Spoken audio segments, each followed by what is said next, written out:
Hey, hi guys. This is actually a re-recording of the original video. Originally I recorded it on Sphere, which is the program that the document camera runs on, but then the sound wasn't linking up with the image. So I'm just going to talk through this note, which I have already written out, obviously. But in future, I will be writing the note as I go along. So what I'm going to do is I'm just going to cover the stuff up so that you kind of follow along as I'm speaking instead of just seeing a bunch of stuff and copying it down. So firstly, I would like you to pause this video and copy this down. We're carrying on with integration and we're just going to do some revision of what we did in grade 11 at first, and then we're going to go in defining the actual area. I think you guys remember that last year we worked through the Riemann sum, which is this formula, which you should all remember. It was in your exam. So this formula was just saying that the area is approximately, a Riemann sum gives you an approximate area. So it's approximately, and remember this is when we would divide the space between a curve and the x-axis into a number of rectangles. Okay, any number of rectangles, obviously the more rectangles there are, the more accurate your answer would be.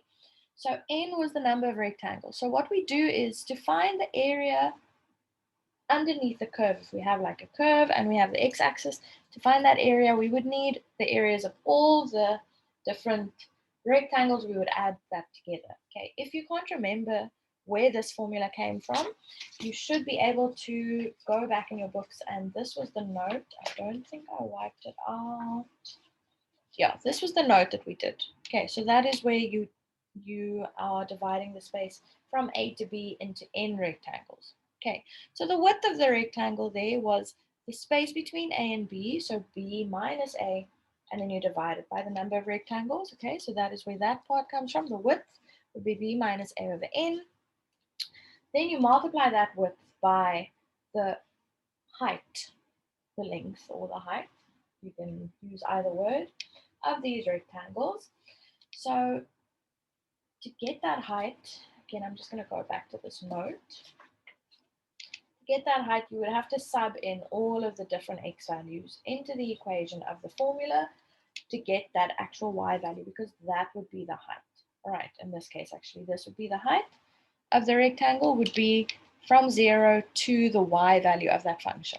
Okay, so that is why we're finding the function at x1. Then we would find the function at x2, at x3, at xi, and so on. All right, so that is why we worked with f of xi. Now, I also had a formula which we found in that note. Again, I'm not going to go through that now, but the formula for xi was a, which is the first x value, plus I times the width of the rectangles. Okay, so you would have to find this, then sub it into the function. We are going to do an example now. And then you would take the sum of all of those rectangles. Okay, so that is where the sigma comes from. So from I equals 1 to n, which is the total number of rectangles, you would then find that sum of all the lengths of the rectangles, and you would then multiply by the width, because all of the rectangles have the same width. All right, and I think you guys remember, or you should remember, that I stated that this year we are now working towards where n tends to infinity, because the more rectangles you have, the closer you're getting to the actual area. So you will get the actual area if you are saying that n tends to infinity. So that's what we're going to introduce today. Okay, these three formulas are also important. There is actually a fourth one, which I didn't write down here, but we can look at it. Maybe I should write it down, just doing it in a different color pen. So from I equals 1 to n of, is it just 1, I think? That would be n. Okay, we can discuss that one later. I'm going to use it in our actual working in our example here at the bottom. So let me just cover that up again. Okay, so these were the 4 sigma formulas that we had for I and I squared, I cubed, and for 1.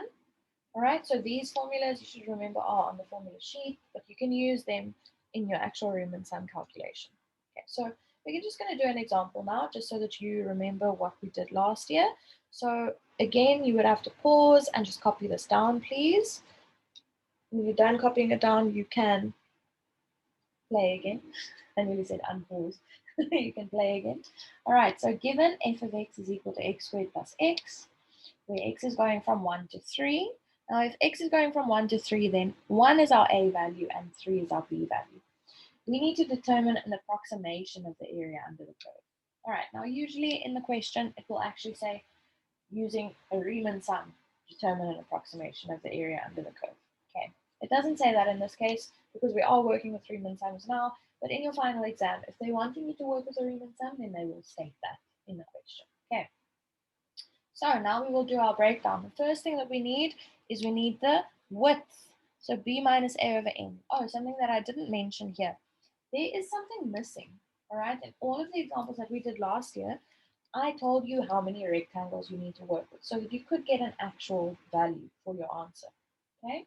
Now in this question, there is no mention of how many rectangles we're working with, okay? They didn't give n a value. Now all that means is that if we're working with this formula, obviously we're going to have n in the stuff that we're subbing in. So our answer is going to be an approximation in terms of n.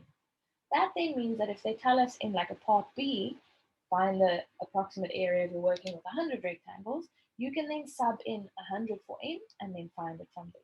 Okay, so sometimes they can do that as well. They might not always give you the number of rectangles, in which case you would have to work with n, which obviously is going to make your algebraic manipulation a bit more difficult. Okay, because it's not just values that we're going to work with. We're going to have i's and we're going to have n's in this example. Okay, so the first thing that we need to find is the width. So we're going to say b minus a over n, so 3 minus 1, which is 2 over n. All right, so that will be our width. So the width is b minus a over n, which is equal to 2 over n.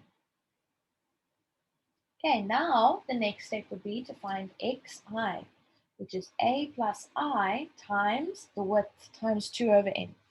And remember that a is the starting x value, so a is going to be 1.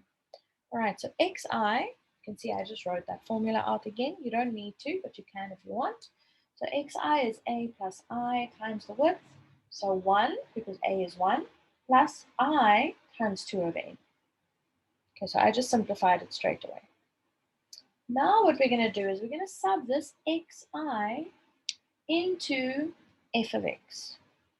Right, so where I see that x squared, I'm going to do xi, this whole expression squared, and then plus x, so I'm going to add this whole expression.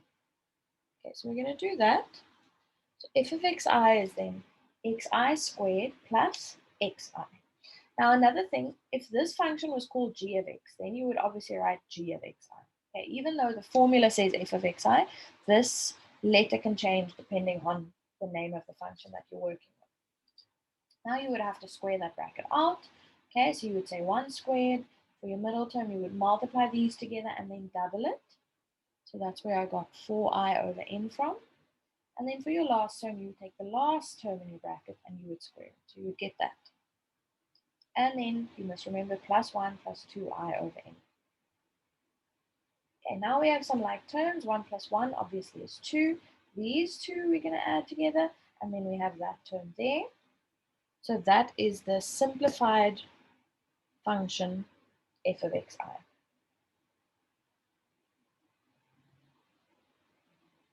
Okay, now we have the width and we have f of xi, all of which needs to be substituted into this formula, the Riemann Sum Formula. Okay, so there we go. There I subbed it in. So now you would say area is approximately width times sigma, the sum of f of xi.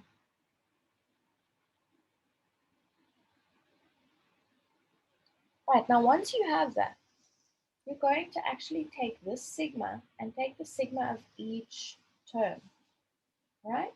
So you're going to say the sigma I equals 1 to n of 2 plus sigma of 6i over n plus sigma of 4i squared over n squared. But I hope you guys remember that in order for us to use these sigma formulas for I, we need to get rid of everything else. All right, so if we have this, I'm just going to write it out because I didn't actually do it in more than one step. We have I equals 1 to n of 6i over n, right? We want to just have sigma of I so that we can use that formula up there. So this 6 over n represents the constant, which we are going to write in front. So this is what we're going to do. We're going to say 6 over n, sigma I equals 1 to n of I. Now we can use that formula to find this. And then we're going to have to multiply it by 6 over n. All right, so that is what I did in the next step.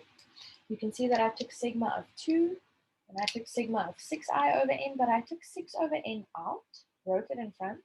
Usually, because we would usually have a value for n, this would just be a number. So if we had like 3i, for example, we would take 3 out.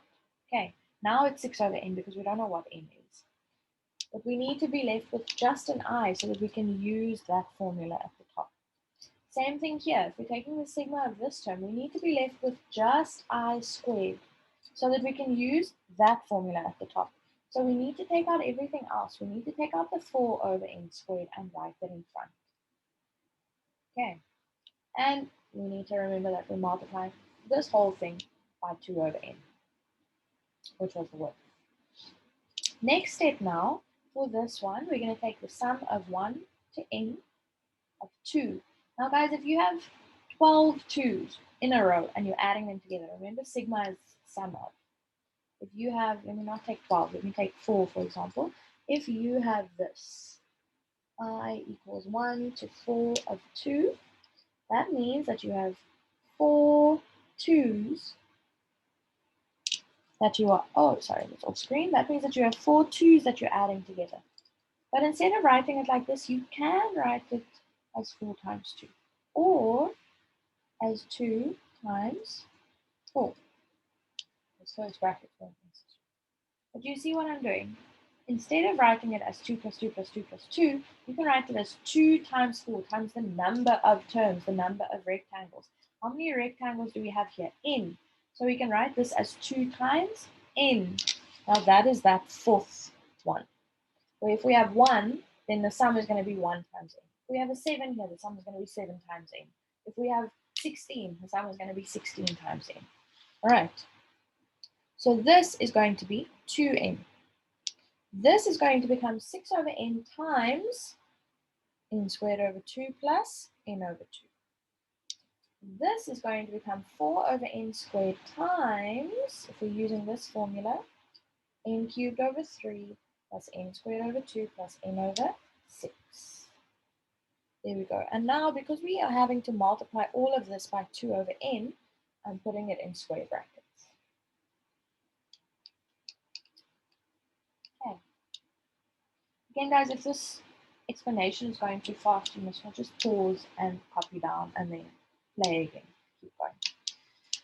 Right, next step would now be to, you can decide whether you want to multiply the 2 over n in first and then multiply out the round brackets. But what I'm going to do is I'm actually going to multiply the round brackets out first. So I'm going to say 6 over n times n squared over 2, 6 over n times n over 2, 4 over n squared times n cubed over 3, and so on. Okay, I'm going to multiply all of that together, and then you should get that. Right, if you are struggling with that multiplication, you can obviously do it on the side. Like if we're taking this first multiplication here, if you were to say 6 over n times n squared over 2, this is just a cross multiplication. So this n at the bottom is going to cancel out one of the n's at the top, and 6 and 2, so you're going to be left with 3, so that is where that 3n comes from. Okay, so you can do that with each of these if you're struggling, but in the end you should be getting all of those terms. Now before I multiply 2 over n, I'm just going to simplify this because I do have like terms. We have 2n plus 3n plus 4 over 3n. Okay, obviously you can do that on your calculator. You can type 2 plus 3 plus 4 over 3, or 5 plus 4 over 3, but I did do it on the side here. Right, so it will give you 19 over 3n. But again, in order to save time in the case, for example, please don't do this, just use your calculator. Okay, so those three terms added together would be 19n over 3, or 19 over 3n if you prefer. Then we have 3 plus 2, which is 5, and then we have that term. Now I'm going to multiply 2 over n into this bracket. So I'm going to multiply it by each term, and I'm going to be left with that, which, please note, is an expression in terms of n, because we weren't given a value for n. Right. So that is a Riemann sum question. That is something that I could have given you in your grade 11 exam. Okay, it's finding that. Now we are moving on to, let me just cover this again, the Riemann integral, or what we call the definite integral. Okay, it's the same thing. It will give you the same answer, but it's different methods. So the Riemann integral is something that gives you the actual area. Now please note that here we have the Riemann sum formula, but in the front we are writing the limit as n tends to infinity. Right, so we are going to take whichever expression we get from our Riemann sum, and we're going to have to find the limit of that expression as n tends to infinity. Okay, now that is what we do as a manual calculation. So if they are telling you find the actual area, because now we're going to find the actual area finally, find the actual area using a Riemann integral, all right, you're going to have to do all of the steps that we just did. So you're going to have to find that expression in terms of n, and then you're going to have to take the limit. Okay, we are going to do it now. Then you're going to have to take the limit of that expression as n tends to infinity. So this is a very manual process. Okay, they tend to not actually ask that in matric finals because it's such a long manual process. But there you go, that is the Riemann integral. So this is now not the Riemann sum, this is now the Riemann integral. So they can also use that distinction. Riemann sum, you need to remember, gives you an approximate area. Riemann integral will give you the actual area. Okay, now the definite integral is exactly the same thing as a Riemann integral. It's just something that you can do very easily on your calculator, or actually via, just add this here, by using anti-differentiation. We are going to talk about this. We're going to do a note on this on Friday, but anti-differentiation is something that I actually taught you to do before doing Riemann sums. So that is where you do the opposite of differentiation, the opposite of finding the derivative. Now, thankfully, if you have a silver calculator, which you should all have, you can use your calculator for this. Right. I'm going to show you. This is going to be the example that we're going to look at next. But yeah, these are the two different things. The Riemann integral is a manual process. Definite integral can be a manual process, but you can also just use your calculator for it. It can literally be a one-step thing where you just type this in and you get your answer, and that is the area. Okay, so that's quite nice. So we are looking at the example that we did previously, all right, on the previous page. So where we're given f of x is x squared plus x, we're going from where x is 1 to 3, okay, and we're finding the actual area now between this curve, which is a parabola, and the x-axis, between 1 and 3. Now, in our Riemann sum calculation, we got this as an approximate area. We got that the approximate area is 38 over 3 plus 10 over n plus 4 over 3n squared. Now, if they're asking for the actual area or the Riemann integral, we're going to take that exact expression, but we're going to find the limit of that expression as n tends to infinity. Right, so you're going to write it like that. Area is now equal to, not squiggly equal sign anymore, not an approximate sign. It's now actually equal to the limit as n tends to infinity of the Riemann sum, that expression. And now we're going to take, I'm sure you guys remember from when Mrs. Race did limits with you last year. Now you're going to take the limit of each individual term of this expression. Now the limit of 38 over 3 as n tends to infinity. Remember, y equals 38 over 3. It's just a line that looks like that, okay, at 38 over 3. So what is it tending to as n gets more and more and more? It's just going to stay that same value. All right, so the limit of this value is that value.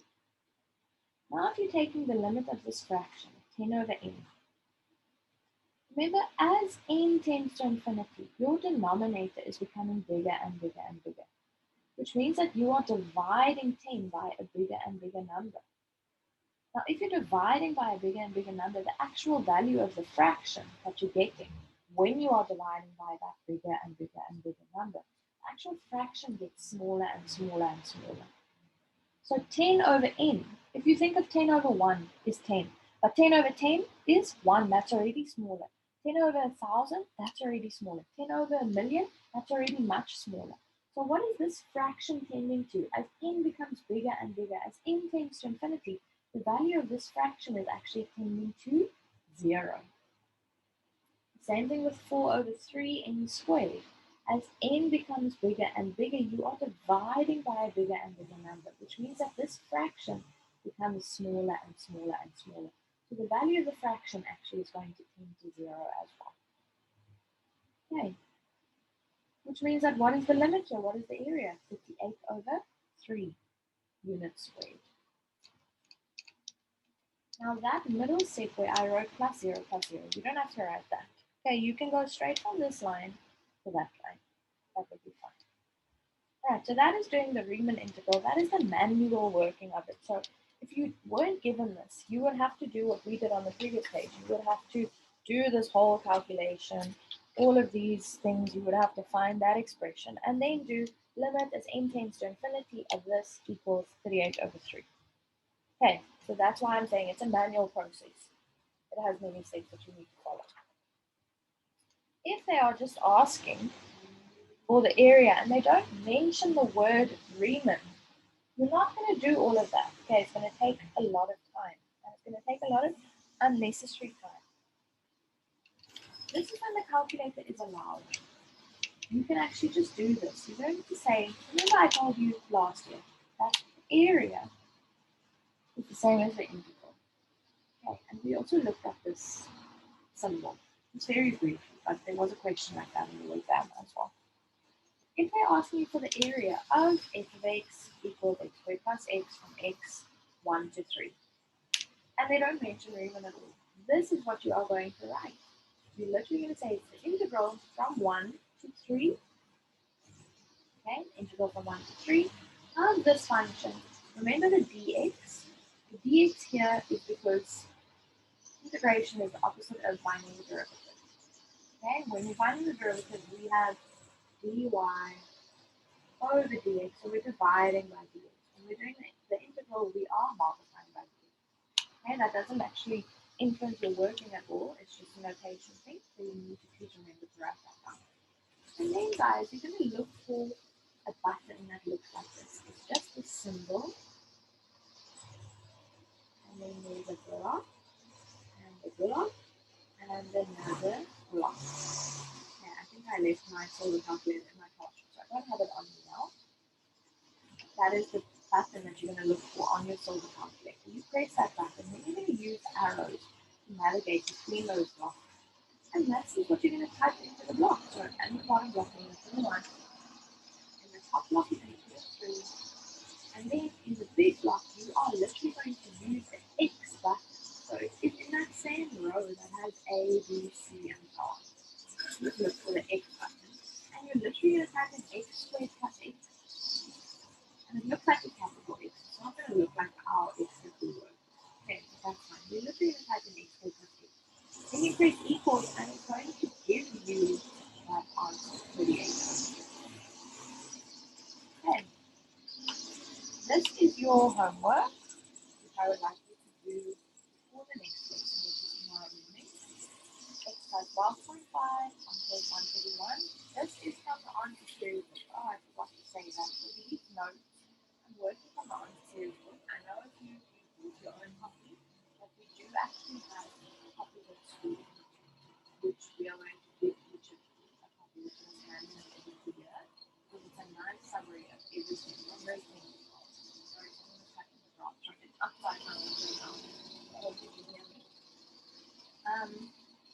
But for the time being, until you have those books, I will take a picture of these exercises and post it on the WhatsApp group. Okay, so these exercises are both from the answer series. So the page numbers obviously the answer series page numbers. So exercise 12.5, I would like to do that one. And then from the grade 11 exam question section, I wanted to do numbers 2, 3, and 6. Okay, let's see some of you at 1 o'clock if you need help with the section or even with the homework that you're doing. And for the rest of you, for everyone actually, I will be posting the homework answers along with the link to the